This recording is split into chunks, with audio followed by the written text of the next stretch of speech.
রাজধানীর বসুন্ধরা সিটি সেন্টারে দৈনিক কালের কণ্ঠের আয়োজনে চলছে বিজয় দিবস নতুন প্রত্যাশা শীর্ষক গোল টেবিল আলোচনা। সরাসরি চলে যাচ্ছে সেখানে। যে রাজনৈতিক দলগুলো এখন রয়েছে, সংবাদপত্র কেমন চাই? আমরা এখন বললাম যে কালের কণ্ঠ একটা বেনজির ওনার বিরুদ্ধে একটা রিপোর্ট পাশ করেছে, কিন্তু সেই রিপোর্ট কি তিনি পাশ করতে পারতেন যদি একদম ওপরের সেই জায়গাটায় গ্রিন সিগন্যাল না থাকতো? পারতেন না। সেখানে গ্রিন সিগন্যাল ছিল। তাহলে আমাকে ওইভাবে চিন্তা করতে হবে, কেউ আমাদের যে দূষিত রাজনীতি তার বাইরে কেউ নেই। তার বাইরে না আছে শিক্ষক, না আছে সংবাদপত্র, না আছে রাজনীতিবিদ। আমরা অন্য রাজনীতি চাই। সেই রাজনীতি তোষণের রাজনীতি নয়, সেই রাজনীতি একটা ইনক্লুসিভ রাজনীতি, যেখানে সংবাদপত্রের ভূমিকা হওয়া উচিত, যেটা সংবাদপত্রের কাজ। সিভিল সমাজের ভূমিকা হওয়া উচিত দলের লেজুর বৃত্তি নয়। তার ভূমিকা হবার কথা হচ্ছে মুক্ত কণ্ঠে জনগণের সাথে রাষ্ট্রকে ব্রিজ করা। সেই ব্রিজ করার ক্ষেত্রে আমরা সিভিল সমাজকে পাই না, আমরা দলীয় সিভিল সমাজ পাই, যেটা ডেফিনেশন অনুযায়ী আর সিভিল সমাজ থাকে না। এখন আমি যেটা বলছি যে ইলেকশন ম্যানিফেস্টোর ভেতরে যেই পরিবর্তনগুলোর কথা একটা রাজনৈতিক দল বলবে, যে বলবে আমি আগামী 5 বছর এই এই এই কাজগুলো করব, এর বাইরে কোনো কাজে সেই রাজনৈতিক দল যেতে হলে তাকে গণভোটে যেতে হবে। যেভাবে গত সরকার পরিবর্তন করেছেন সংবিধানকে একের পর এক, কেন পেরেছেন? কারণ আমরা সেইভাবে দাবি করিনি যে তুমি এই পরিবর্তন ইলেকশনের আগে বলনি করবে, আজকে তুমি এসে এই পরিবর্তন আনতে পারো না, you don't have the right. এই জায়গাটায় আসার জন্য জনগণকে শক্তি দিতে হবে, সংবিধানের ভেতরে এই শক্তিটা দিতে হবে। আমি যদি আবারও আসি, সন্ত্রাস মুক্ত ছাত্র রাজনীতি চাই। এখন কিন্তু আমরা ভুলে যাচ্ছি হলগুলোর ভেতরে আমরা যে এটা চেয়েছি, আমার ছাত্রছাত্রী ক্লাসে এসে ঘুমাচ্ছে, আমি জিজ্ঞেস করছি কেন ঘুমাচ্ছ? বলে রাত 3টা পর্যন্ত আমাদের পুরো ইউনিভার্সিটি টহল দিয়ে আমাদের বড় ভাইদের কিভাবে সম্মান করতে হবে, কিভাবে কি করতে হবে, এগুলো শিখিয়েছে রাজনৈতিক দল। এখন এটা এই সময়ে বেশি হয়েছে, তার আগে কি ছিল না? তখনও ছিল। তাহলে আমরা সেই ধরনের রাজনীতি থেকে মুক্তি চাই। তাহলে সেই রাজনীতি থেকে মুক্তি চাইলে ছাত্র রাজনীতি কেমন হবে সেইটারও রূপরেখা চাই ছাত্র দলগুলোর কাছ থেকে। নাগরিক যে দল তৈরি হচ্ছে তার কাছ থেকে চাই সেই মুক্ত রাজনীতি কেমন হবে তার একটা ম্যানিফেস্টো। জানতে চাই হলগুলোর দখলদারি কিভাবে বন্ধ হবে, জানতে চাই হলের ভিতরে আর অস্ত্র আসবে না আসবে না, জানতে চাই শিক্ষকরা কি সেই দলে অস্ত্র রাখার সহযোগিতা করবেন না করবেন না, কেমন ভাইস চ্যান্সেলর চাই, কেমন প্রভোস্ট চাই। প্রতিটা জায়গায় কিন্তু একটা রূপরেখা এখানটায় নিয়ে আসার দরকার। এবং আমি আরেকটা কথা বলেই শেষ করতে চাই, সেটা হচ্ছে যে আমাদের যে নারী হিসেবে যে বক্তব্যগুলো কন্টিনিউয়াসলি উঠে আসা দরকার, সেই বক্তব্যটা হচ্ছে নারী হিসেবে আমি শুধু বীরাঙ্গনা নই, নারী হিসেবে আমি প্রতিটি জায়গায় সমান অধিকার চাই। সেই অধিকার যেমন ঘোমটা দেবার তেমনি ঘোমটা ছাড়া চলার, দুটার স্বাধীনতাই আমি চাই এককভাবে। কালচারাল ডমিনেশন চাই না কোনো গ্রুপের।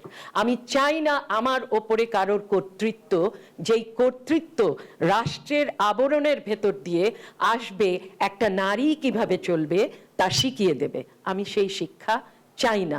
আমি চাই থার্ড জেন্ডারের অধিকার। আমি চাই পথের মধ্যে দাঁড়িয়ে তাকে আর ভিক্ষা করতে হবে না।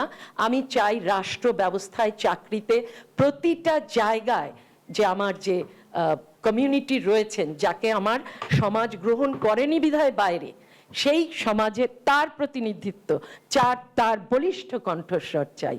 আমি এই বলেই শেষ করছি। ধন্যবাদ। অনেক ধন্যবাদ অনেক সুন্দর বক্তব্যের জন্য। আমরা আমাদের অনুষ্ঠান তো একটু অধ্যাপক প্রাধান্য আছে, তা আমরা এবার একটু আমলাতন্ত্রের দিকে যাই। জনাব আবু আলম শহীদ খান আমার সহপাঠী, সেই জন্য এটা বললাম আর কি। সেই জন্য আমলাতন্ত্র নামে একটা গালি শুনতে হলো সকাল সকাল। শুভ দুপুর। অনেক ভালো লাগছে এই আলোচনায়। কালের কণ্ঠ যে আয়োজন করেছে তাদেরকে অনেক ধন্যবাদ। আমার বন্ধু হাসান হাফিজ আমাকে এখানে ডেকেছেন, সেজন্য তাকে বিশেষ ধন্যবাদ। বিজয় দিবসের শুভেচ্ছা সকলকে এবং বিনম্র শ্রদ্ধা এবং স্মরণ সকল নিহত মুক্তিযোদ্ধা, শহীদ মুক্তিযোদ্ধা, আহত এবং কোটি কোটি মানুষকে যারা মুক্তিযুদ্ধের সময় সক্রিয় ছিলেন, কোটি কোটি মানুষ এই দেশের। আমাদের হলো নতুন প্রত্যাশা, নাকি বলবো যে নতুন করে প্রত্যাশা? কেন প্রত্যাশা নতুন নাকি নতুন করে প্রত্যাশা? আমাদের এখানে আমাদের প্রত্যাশা তো ক্লিয়ারলি ছিলই। আমরা ৭১-এর কথা অনেকে আলোচনা করেছেন। প্রত্যাশা তো ছিল একটা বৈষম্যহীন মানবিক গণতান্ত্রিক বাংলাদেশ আমরা তৈরি করব। সেই প্রত্যাশা নিয়েই কিন্তু যুদ্ধ হয়েছিল এবং যুদ্ধের পরে একটা সংবিধান রচিত হয়েছিল। সংবিধান নিয়ে অনেক কথা আছে, সেগুলো আমরা আলোচনা করতেই পারি এবং সংবিধানে কোথায় কোথায় পরিবর্তন আনতে হবে সেটাও আমরা আলোচনা করতে পারি। তো সংবিধানের যে এখানে অনেক আমাদের সামনে লার্নেড হাইকোর্টের সিনিয়র ব্যারিস্টার অ্যাডভোকেটস আছেন, তারা আলোচনা করবেন।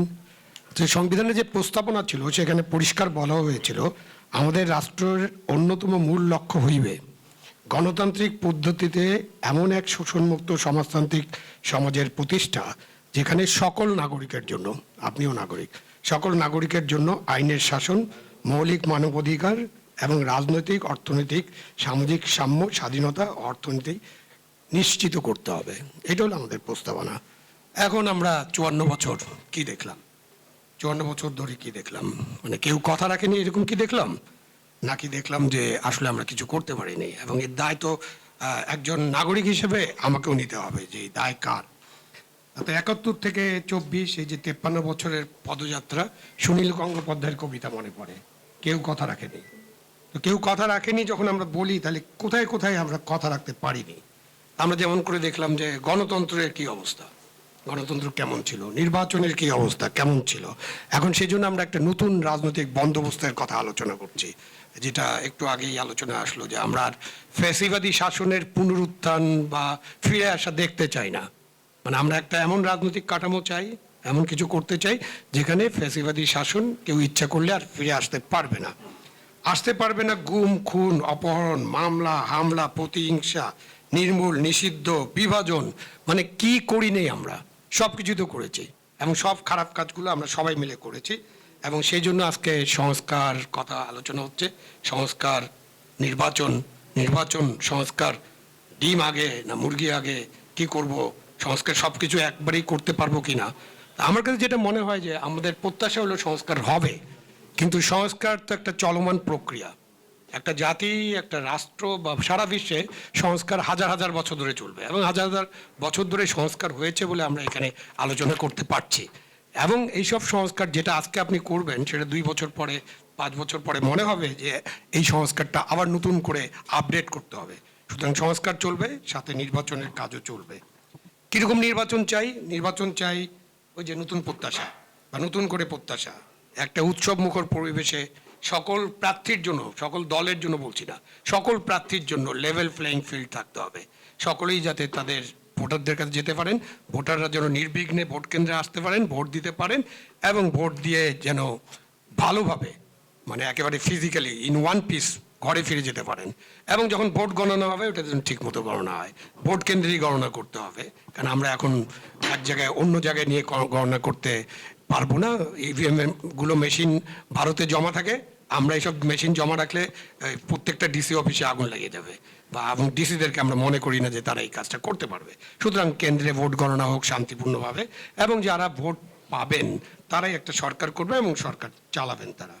সেই কারণে ওই যে ভোট কেন ভালো হয় না, ভোট কেন ভালো হয় না, এটার একদম পরিষ্কার উত্তর, যেহেতু আমি সরকারি বা আমি গণকর্মচারী ছিলাম, এটার পরিষ্কার উত্তর হলো যে আপনার যে দল ক্ষমতায় থাকে বা যারা ক্ষমতাসীন, সেটা অন্যরকম হতে পারে, রাজনৈতিক দল হতে পারে, সামরিক শাসন হতে পারে, আধা সামরিক শাসন হতে পারে, সামরিক শাসনের লেভাসে অন্তর্বর্তীকালীন সরকার, তত্ত্বাবধায়ক সরকার, যে নামে তাকে ডাকেন, সেই সরকারের পূর্ণ সদিচ্ছা আছে কিনা, 100% কমিটমেন্ট ওনাদের আছে কিনা। আমরা কিন্তু তত্ত্বাবধায়ক সরকারের সময় ৪টা নির্বাচনের কথা আমরা আলোচনা করি এবং ভালো নির্বাচন হয়েছে, এই ব্যাপারে আমরা মোটামুটি একমত হই। কেন হই? যে ওই সরকারগুলোর 100% কমিটমেন্ট বা 90%, 95% কমিটমেন্ট ছিল। এবং এই কমিটমেন্টগুলো নষ্ট করে কে? রাজনৈতিক সরকার যারা ক্ষমতায় থাকেন তারা পুলিশ প্রশাসন বিচার বিভাগকে এমনভাবে ব্যবহার করেন, সেই ব্যবহার করতে যেয়ে সমস্ত কিছু ওলট পালট হয়ে যায়, যে কারণে তখন সব দোষ পুলিশ প্রশাসন বিচার বিভাগের হয় এবং আমাদের যারা ড্রাইভিং সিটে থাকেন ড্রাইভারদের দোষ কম। আমি নাগরিক হিসাবে গণকর্মচারী হিসেবে আমার দায় অবশ্যই আছে, কিন্তু আমি যে চাকরিটা করি সেই চাকরিটা একটা নিম্ন মধ্যবিত্ত পরিবারের মানুষের জন্য কত কঠিন এবং কত চ্যালেঞ্জিং সেটাও আমাদেরকে বিবেচনা করতে হবে। এই চাকর বলছিলেন কেউ একজন, বা এই গণকর্মচারী বিসিএস মানে চাকরি, আমি চাকরও বলি মাঝে মাঝে নিজেকে, আমরা চাকররা কিন্তু ভালোভাবে কাজ করতে চাই, যখন সুযোগ পাই ভালোভাবে কাজ করি, যখন সুযোগ পাই না ভালোভাবে করতে পারি না। এখন আপনি চলে যান ভারত বিভাগের পরে নেহেরু ক্যাবিনেটের একটা বৈঠকে সিভিল সার্ভিস নিয়ে অনেক কথা হচ্ছিল, যে কী ধরনের সিভিল সার্ভিস তারা চান।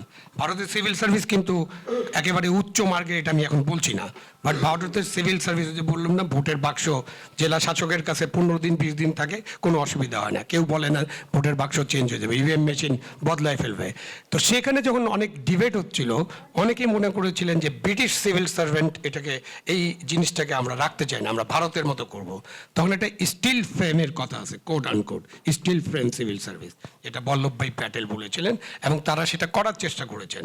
অন্যদিকে পাকিস্তান নামক যে রাষ্ট্রটা হলো, সেখানে গভর্নর জেনারেল হয়ে গেলেন মোহাম্মদ আলী জিন্নাহ, এবং ভারতে কিন্তু গভর্নর জেনারেল গান্ধী বা নেহেরু হন নাই।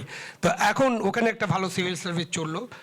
আমাদের দেশে আমরা সামরিক শাসন দেখলাম, রাজনৈতিক ক্ষমতা দেখলাম, দল দেখলাম, দলবাজি দেখলাম, এবং এই কারণে আমরা কিন্তু আমাদের যে গণকর্মচারী, সেখানে বিচারক আছেন, পুলিশ আছেন, সেখানে আইন শৃঙ্খলা রক্ষাকারী বাহিনী আছে, প্রশাসন আছেন, তাদেরকে কিন্তু আমরা ঠিক মতো গড়ে তুলতে পারলাম না।